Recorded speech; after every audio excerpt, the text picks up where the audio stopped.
Well, hello everyone. It's just after 4, so I think we'll start our session this afternoon. Thank you so much for joining us on this Friday afternoon, wherever you might be in the world and from whatever time zones. I'm Beth Perry, and I want to welcome you on behalf of myself and my colleagues to the Urban Institute's Inception Meeting for our programme of work around urban inhabitation and the urban technical. So for us, this is very much the start of an ongoing and what we hope will be iterative process of exchange and dialogue around some initial ideas that we've set down in a prospectus, which you can download from our website.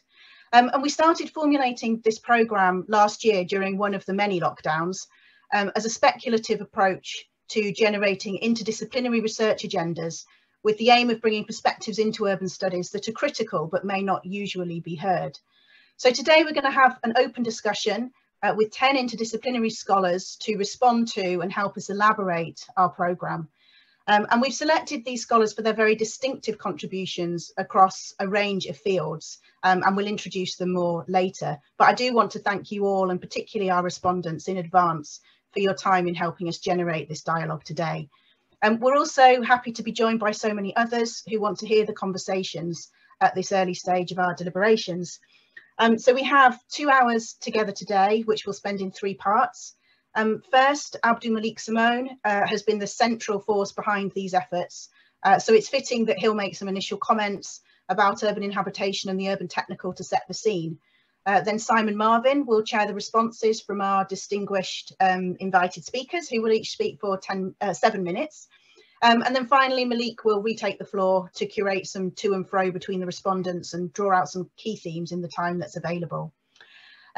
This is, as we said, the first open meeting in our process, and today we won't be taking live questions or comments, but this is more an opportunity to listen, digest and reflect. But we are really interested to know what people think, so we invite you to offer your own responses in the chat and discuss there amongst yourselves. We'll read those comments through afterwards and incorporate the comments in our reflections.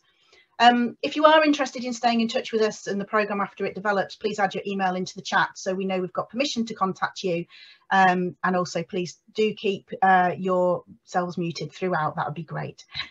So without any further ado, I will hand over to Malik. Thank you, Malik. Thank you, Beth. So we appreciate you gathering with us today. It's just past midnight here, so I appreciate those who are joining us at inconvenient hours. We are attempting to elaborate an extended conversation across different geographies and matters of concern. Yet a conversation focused on how one inhabits the urban beyond the knotty entanglement of freedom with the exigencies of property and settlement, with its array of accompanying violence.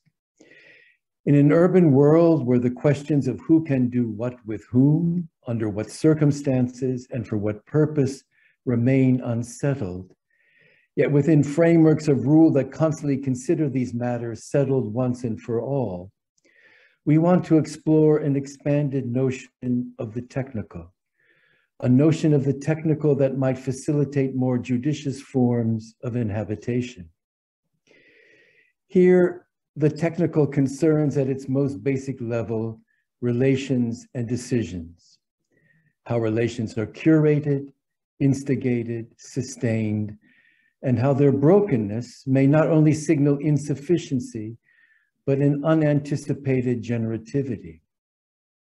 How decisions are made and by whom, decisions of what goes together, of what might be paid attention to, of how things might operate in concert, with particular attention to the forces that are beyond both our recognition and control.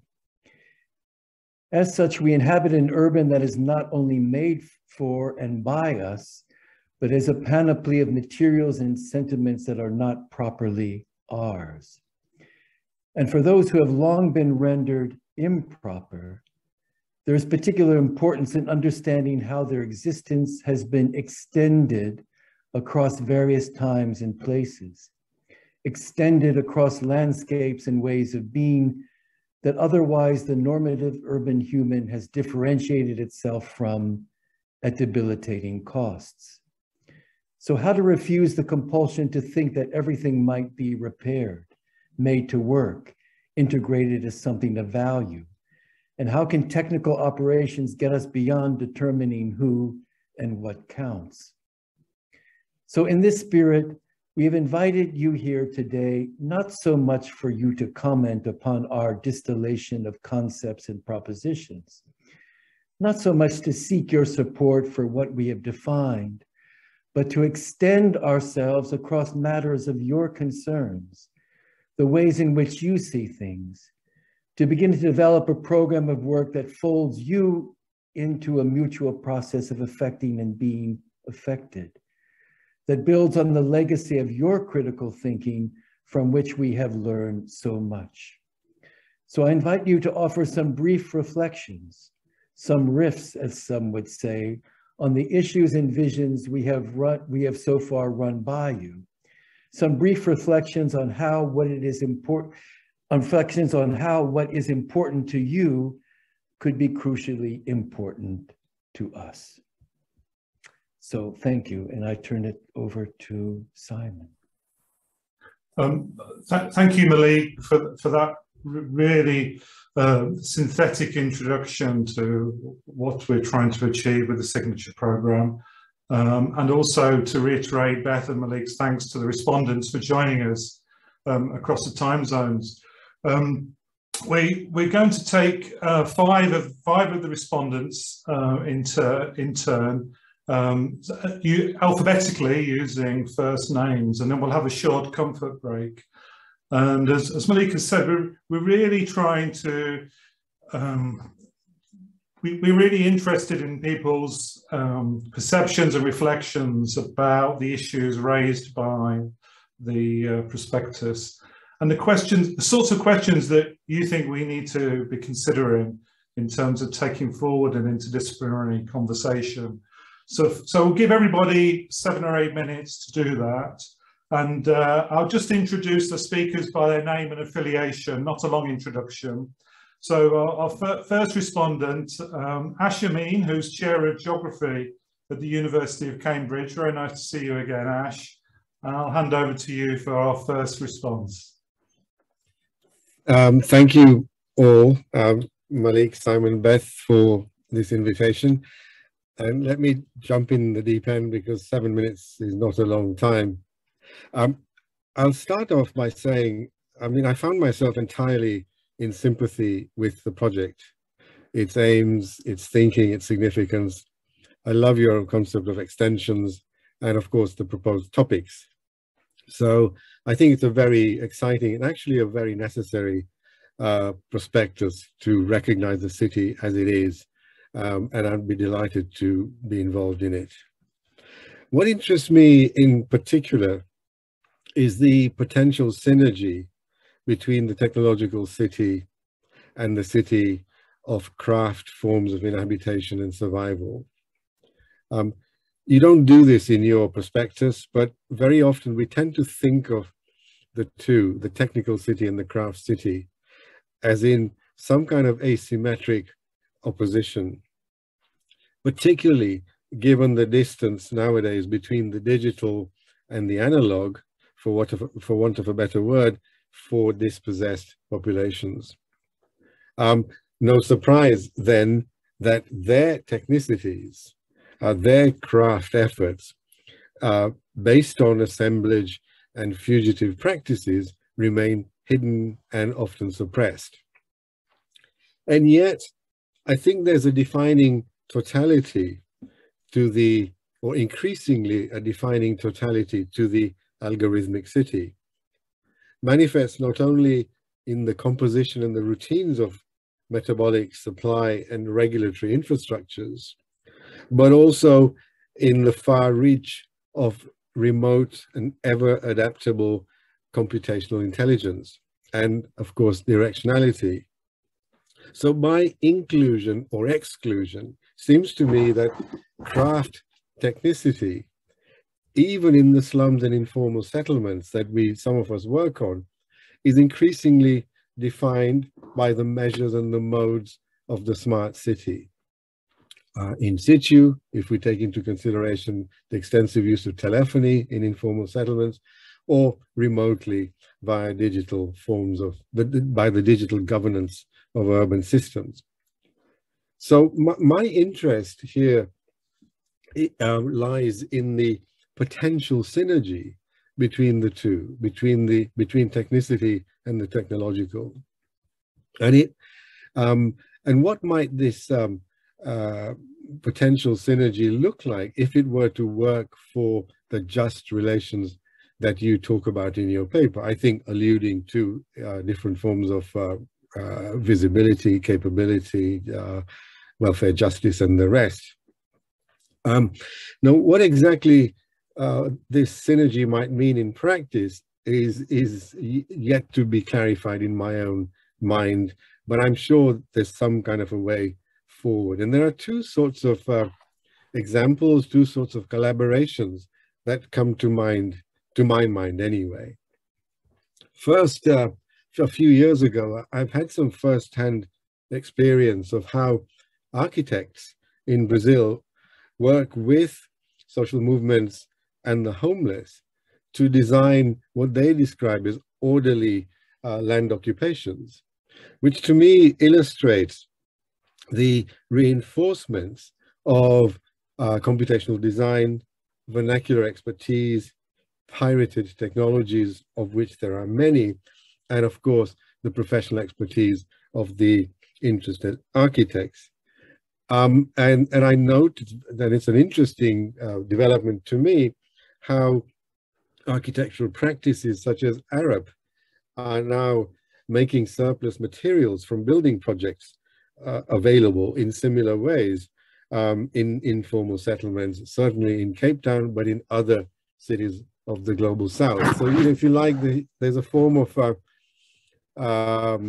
established power beginning to make some sort of fruitful connections with people who hold, let's call it, vernacular knowledge. And then secondly, we can think of in your language, the extensions of participatory mapping, which has been growing immensely over the last few years. Participatory mapping of settlements, Slum Dwellers International has been really doing some fantastic work in this area, of sentiments themselves, which can be captured through all sorts of smart technologies now. And of course, in the context of Ebola and COVID now, smart participatory mapping of epidemiological data, which is so crucially important, and of course, participatory mapping of urban incidents. And now vastly facilitated, but actually also professionalized by all sorts of mobile devices and apps. So here I think we have the possibility of creating a vast and now living archive of, let's call it, experiential knowledge in the city. And I think, might it be possible out of different forms of visualization of the archive through digitality, but also all sorts of art projects, might it be possible through the visualization of the archive of settlement or habitation cartographies, of intersectional collaborations, and a lot more at the interface of this synergy? Out of this, could not emerge a kind of an armory of urban imagining and urban imaging that begins to do what you, Malik, don't like too much, but I would suggest could be possible, and that is some fixing or giving some permanence to fugitivity. Ways of also then serving ground interests and putting formal power, as it were, on notice. I'm thinking here of some different ways in which a digital mnemonics of the other city might arise. So to come to a conclusion, so these are just two possibilities that come to mind and stimulated by your fantastic paper. But I think what I'm trying to get at here, the gist of my thinking, is that extensions taken as iterations between the digital arts and the lived crafts, between the professional and vernacular forms of know-how, may offer, at least partially, the potential of just government, where the just government actually requires the fugitive as a way forward. Now, maybe I'm being too wishful and too positive, as I'm prone to be at times, especially when we're in very pessimistic times, but I kind of guess this proposition may be within the thinking, or within the terms of thinking in your project. That's my 7 minutes done, I think. Thank you very much, Ash. That was spot on. So that I think the question of how does often standardized computational logic and thinking open itself up to contextual and experiential knowledge and experience, I think is the point you're making. That's excellent. Thank you very much.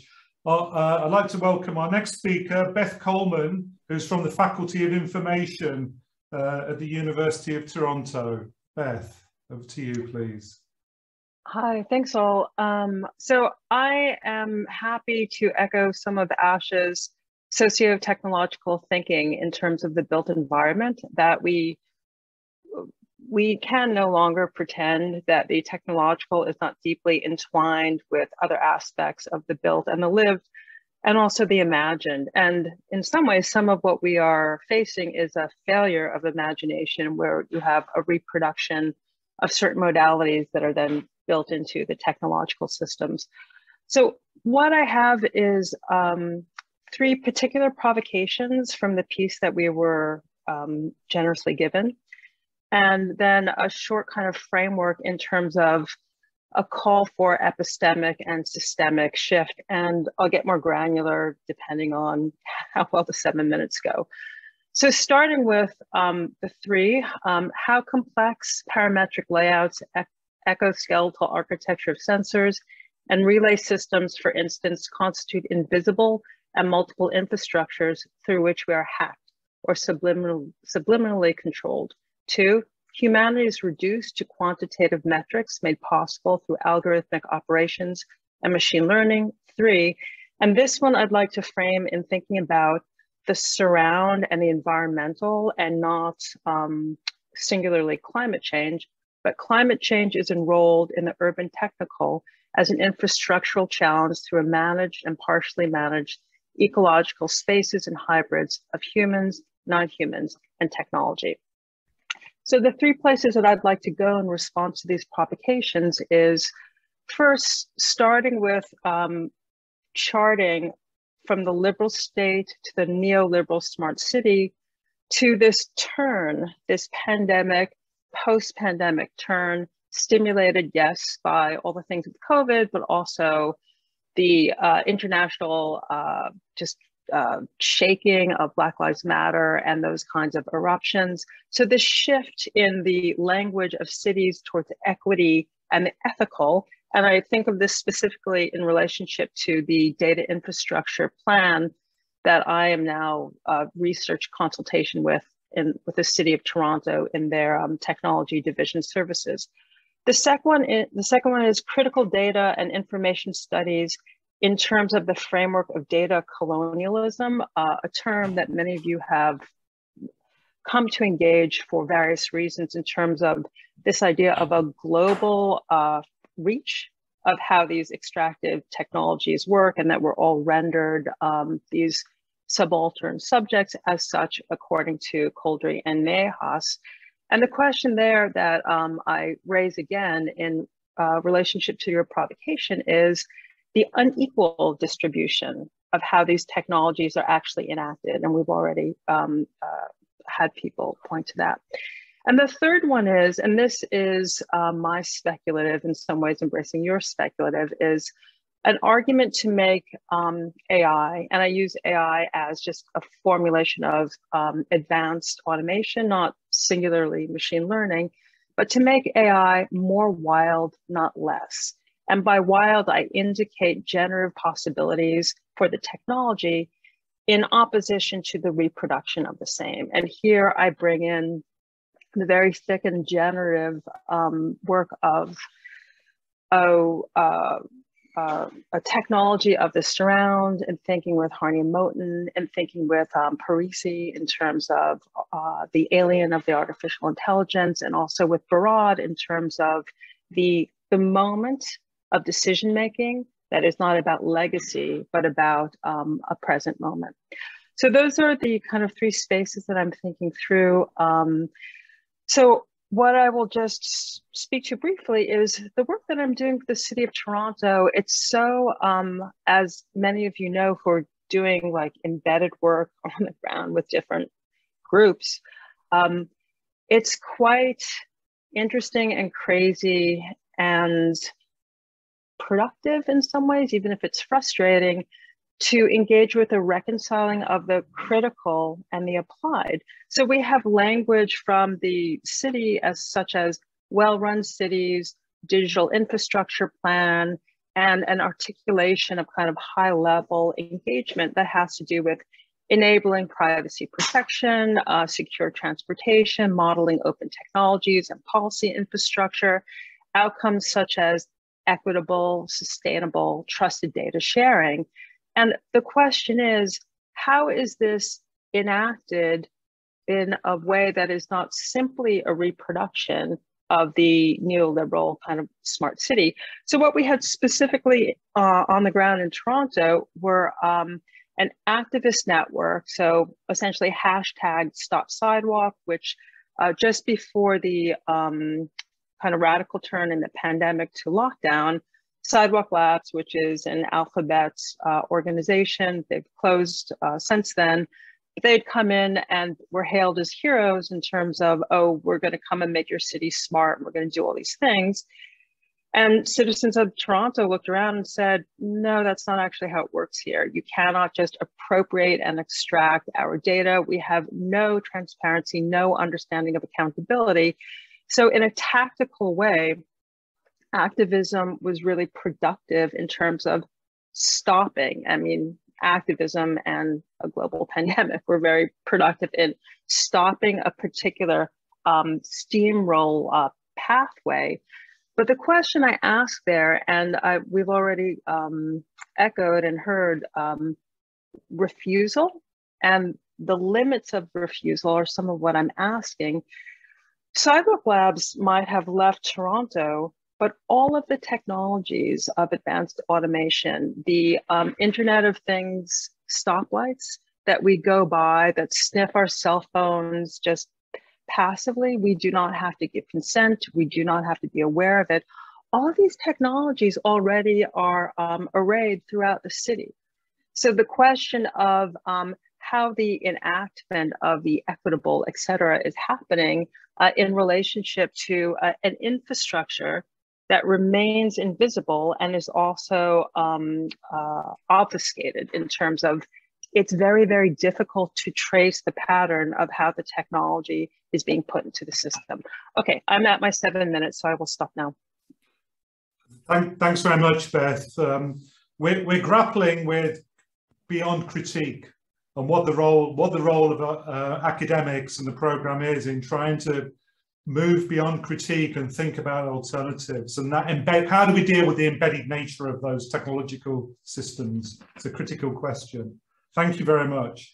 I'd like to move on to our next respondent, Brian Larkin, who's Professor of Anthropology at Barnard College, Columbia University.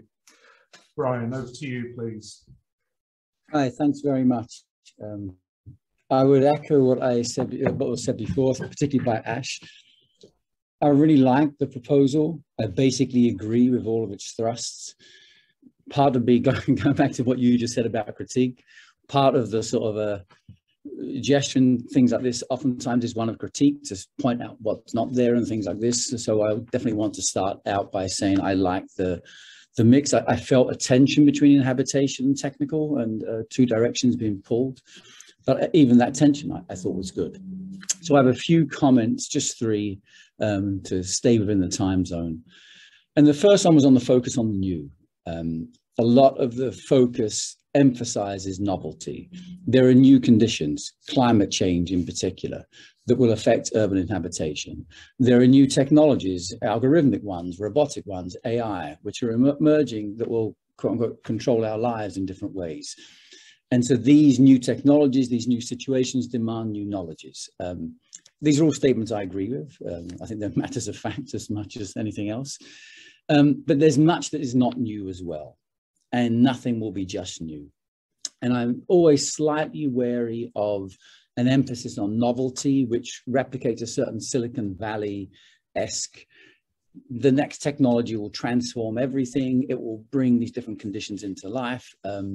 It models a certain mentality. All of these new conditions are clearly going to come to pass, but they will enter into complex interaction with layers of older conditions.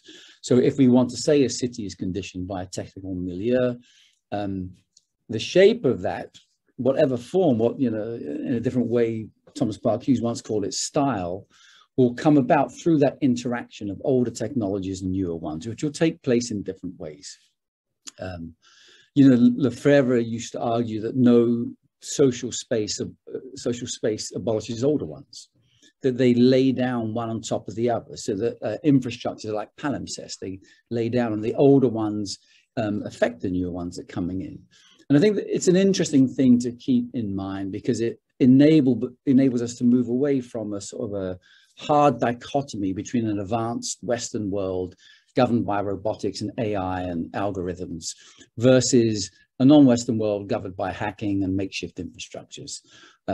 These are true in terms of bold descriptions, but Keith Breckenridge pointed out that Africa has always been at the forefront of biometric technologies and innovation rather than the West. Gaining a SIM card in rural Nigeria remains far more technically complicated, involving fingerprints and everything, than it does in New York City, where I live. And so I'm interested, if you go to a place like Nigeria, you'll have inverters for storing energy, you'll have solar panels, you'll have generators, you'll have the grid, you'll have open flame. You know, people still will cook. All of these energy technologies exist in the same space and are used situationally by different people for different reasons. And the Indian media theorist Sudhir Mahadevan argued, you know, in the case of India, the production methods of the distant past persist far long way that we understand how techniques enter into different worlds and how we put emphasis on interaction rather than just novelty was one. We're going to run out of time now. My only other point, or the other main point, was dealing with this figure of hacking, and which comes up a couple of times, along with ideas such as something like makeshift infrastructures. This is the world I work on. This is what I'm most interested in. I'm wary of terms like the hacker, and I raise it here because it asks the question of how do we identify the political. The hacker is a certain sort of liberal figure, I would say. It's an oppositional figure, it's a resistant figure, it's something we're all very familiar with. It's not always clear to me that people involved in making makeshift technologies, jugaad, if we want to call it that in India, are involved in that sort of oppositional work. And I think it asks us to question, how do we understand the nature of the political in these sorts of actions when people do not seem to be advancing politics as such? They still live in lives conditioned by racial infrastructures. They still suffer the violence of those infrastructural dispossessions. But in the case of something like Nigeria, oftentimes people working with makeshift technologies, their political critique is with the state that doesn't provide proper technologies. They don't valorize these technologies. Oftentimes they lament them as they use them. And so I think it does, for me, this is an ongoing question of how do we theorize the political in these situations where people, if I sit in New York City, it's easy to criticize infrastructures as biopolitical projects advanced by a state. But in other parts of the world where you don't have them, it's harder to make that critique in the same way. That says, I think that pushes us to then think about how we understand racial infrastructure in particular, how we understand the violence of infrastructures, where we're not dealing with a figure like the hacker. So I think I'll end there. I'm not sure if I'm over or under or where I am, but yeah. That's fantastic, Brian. You recovered from that interruption very beautifully. And I think you sensitized us to this issue of accretion and the coexistence of different types of technological systems in the same context, and how do we understand alternatives and the politics of that in quite different infrastructuralized contexts. Thanks very much. I'd like to hand over to our next respondent, Debbie Shaw, who's Reader in Cultural Theory at the Department of Architecture and Visual Arts at the University of East London. Debbie, hand over to you, please. Cheers. Thank you very much, Simon. And, thank you very much for this invitation. And thank you, Malik, for that wonderful prospectus that I think was put together in a way that left us lots of space for intervention. And I also recognised immediately some of my own concerns, which was lovely. I'd like to respond to a couple of the provocations, one of which is the way in which urban spaces are designated as uninhabitable. The question that always comes to my mind is, well, uninhabitable for whom or what? What forms of bodies cannot inhabit this space? And also the idea of inexplicable affordances, which is something that I call dark space, which I'm going to come back to in a moment. But the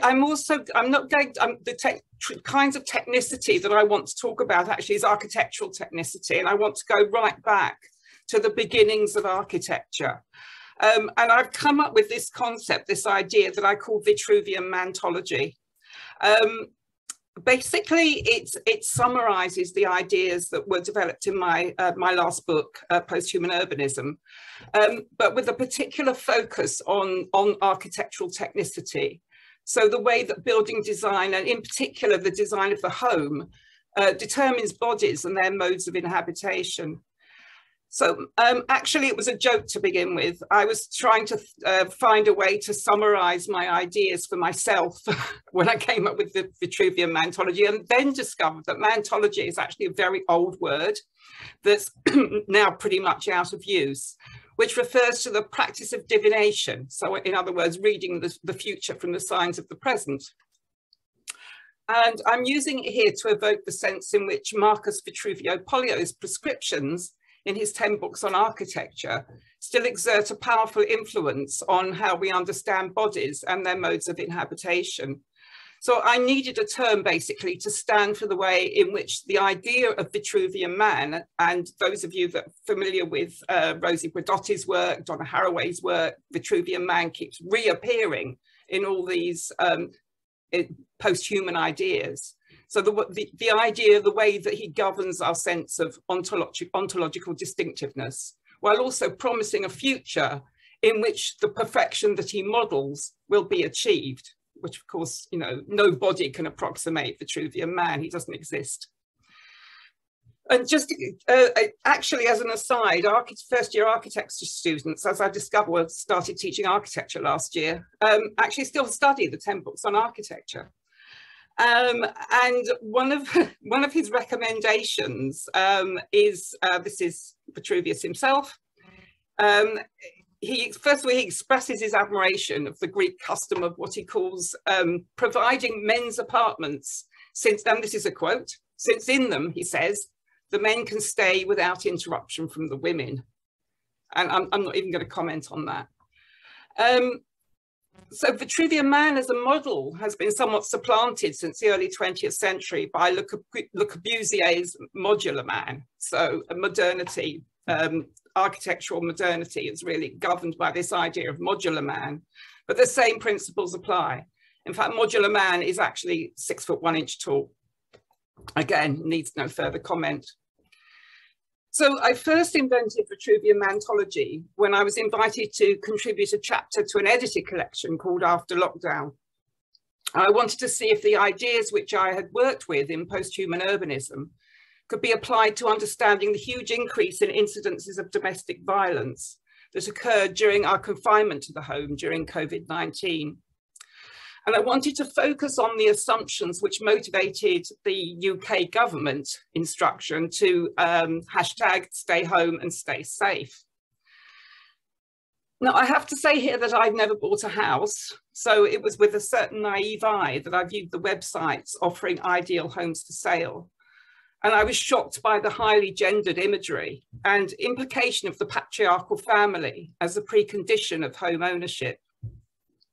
And this was very much supported on social media, where Instagram in particular was replete with images of influencer ideal homes filled with objects suggesting blissful domesticity. So, you know, the kind of thing was, this is my lockdown, welcome to my lockdown, etc. And one of my conclusions was that these objects that they filled their homes with are important in that they are shaped by us and also shape our orientation in the world. And I'm supported in this by Sarah Ahmed, who offers the table, for instance, as an object which needs to be made to, as she says, reappear, to be considered as an object of significance, in particular for feminist politics. The table then, as she says, becomes a disorientation device, making things lose their place, which means the loss of coherence of a certain world. And I've been obsessed with tables ever since, and I keep referring back to Putin's table, ridiculously long table, and how that somehow makes tables reappear. So this loss of coherence is also one of the affordances of what I call dark space in post-human urbanism. And dark space is the unacknowledged other of architectural placemaking, and what Vitruvian mantology does not account for. It has tangible presence in the spaces that are designated uninhabitable, that are suddenly exposed as no longer serviceable to the circulation of capital. And it is equally apparent in the repurposing of objects that have lost their place. And I believe we need to recognize that our investment in the impermeability of boundaries is founded in notions of bodily integrity, mapped onto architectural space and maintained by the compulsion exercised through the objects by which we mark out our environment. Armed with the knowledge that bodies and buildings are mutually constitutive, we need to fight for a radical revision in what we think of as home, with the clear understanding that we can no longer maintain the fiction of human distinctiveness, founded in an ontology of radical separation. We need to recognize that the violence of separation that we see played out on the global stage in wars, genocide, and dispossession is reproduced daily on the home front in the spaces that we have designated as safe, but as recent events have proved, are far from it. And I don't know if that's 7 minutes, but I'll stop there. Thank you. Thank you, Debbie. That was exactly 7 minutes. And I think what you're asking us to do is to rethink some of our assumptions about the domestic context, the body in architecture, and to re-question some of those relationships in a quite profound and thoughtful way. Thank you very much. Thank you. Our next speaker is Jennifer Gabriese from the Department of Sociology at University of Cambridge. And after Jennifer's spoken, we'll have a short intermission for a comfort break. Over to you, Jennifer.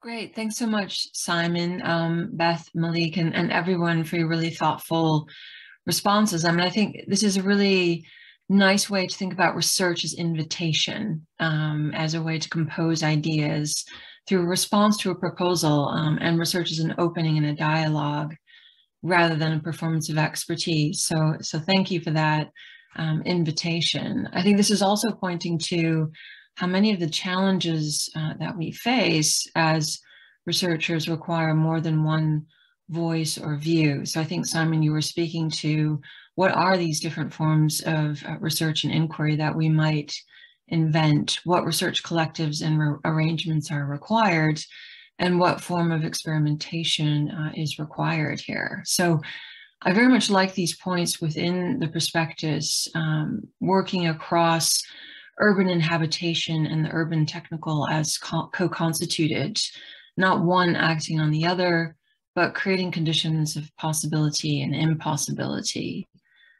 Thinking, of course, here about the complicated conditions of inhabitability, whether due to socioeconomic inequalities, environmental crises, or undemocratic or authoritarian forms of governance. So what was sort of quite generative in this prospectus was its sort of trajectories to action. In a way, it seemed to be arranging research so that it could open into different forms of testing and experimenting with what this co-constitution would consist of. So I was going to pick up on that in the very interesting themes in relation to the topic of sensing, sensibilizing and knowing, I suppose inevitably, since this overlaps so much with many of my areas of research, but I'll weave in some of the other areas as well along the way. And to really just sort of speak to some of my own work that has attempted to work in this way of testing and experimenting, of opening research into dialogue and collaboration and practice, specifically by working with communities to sense air pollution. And so this project, Citizen Sense, that I've worked on for about the past 10 years, has collaborated with communities to sense air pollution using low-cost sensors, which might fit within, you know, the general sort of rhetoric of the Internet of Things. And part of what the project was attempting to do, and is in some ways in a much reduced form, still attempting to do, is to think about a lot of the rhetoric about these devices making more empowered users and creating shorter circuits of political action. So by monitoring environments, people might be able to affect change. And this is a diagram of action that we sought to investigate, not only by looking at existing practices underway, but to really enter the fray and see what it would mean to work with these devices to try to document problems and potentially mediate and or act on them in different ways.